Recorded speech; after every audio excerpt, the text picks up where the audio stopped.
To really get what's going on, we need some perspective on just how insanely expensive this money is. Let's just jump right in. Right now, the average credit card interest rate around the world is over 24%. And for some cards, believe it or not, it climbs as high as 29%. Now, here's the really wild part. In a lot of countries, that's actually higher than what payday lenders are legally allowed to charge. And yet, for the biggest banks on the planet, it is 100% legal. So today, we're going to break down exactly why credit card debt is the most expensive money you can possibly borrow. And you're going to see how a simple $5,000 balance can accidentally spiral into an extra $27,000 in payments.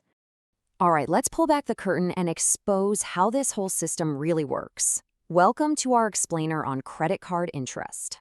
First things first, to really get what's going on, we need some perspective on just how insanely expensive this money is. So if you line up the interest rates for all the usual financial products, you see a really stark picture.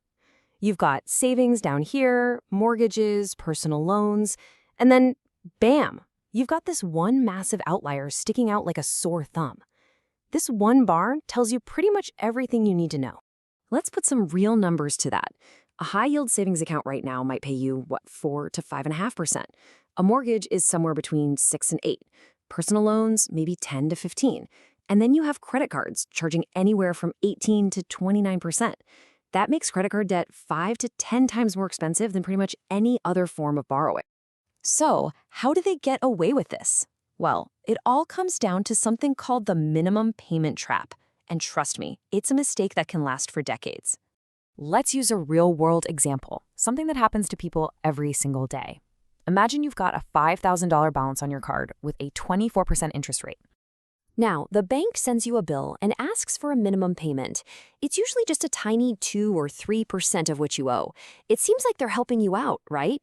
But it is mathematically designed from the ground up to keep you paying them for as long as possible. So if you only ever make that tiny minimum payment, how long do you think it would take to pay off that $5,000?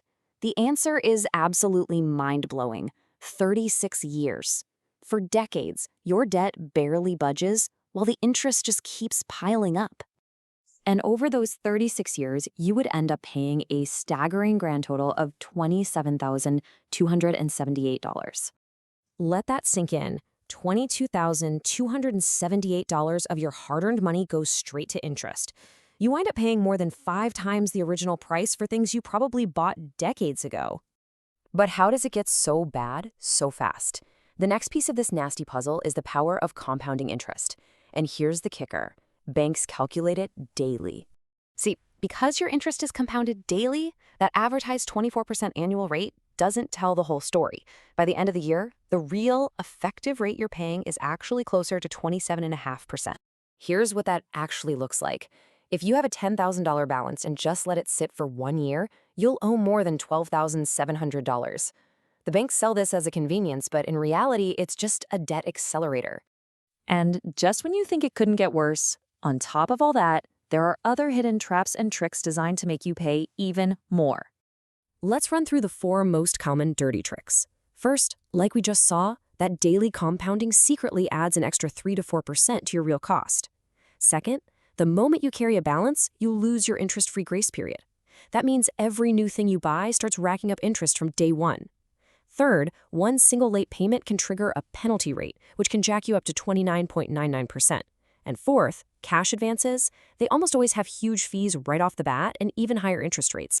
And the result of this entire system, last year alone, global credit card interest revenue hit $182 billion. And here's the truly heartbreaking thing about that number. Most of that money came from regular people who honestly, genuinely believed they were just going to pay it all off next month. Okay, that was a lot of bad news. But here's the good news, and it is really good news. You can completely sidestep this entire system. So let's talk about your escape plan.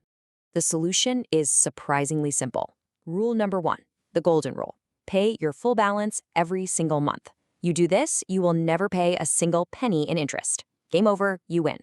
Rule 2, use those 0% intro offers to pay down debt, but you must set a calendar reminder for when the offer ends. Rule 3, never ever fall for the minimum payment trap. And finally, just treat your credit card like a debit card. Spend only the money you actually have. And this is why this all matters so much. When you follow these rules, the entire dynamic flips on its head. The credit card stops being a liability, and it becomes one of your most powerful financial tools for earning rewards, getting purchase protection, and building an amazing credit score. So I want to leave you with a question to make this personal. What is your current credit card interest rate? Go look it up. And if you're feeling brave, share it in the comments. Our next explainer is coming up soon, and in that one, we're going to show you how to force the banks to pay you 5% or more on your savings, no matter where you live in the world. So make sure you hit that notification bell so you don't miss it. I'll see you soon.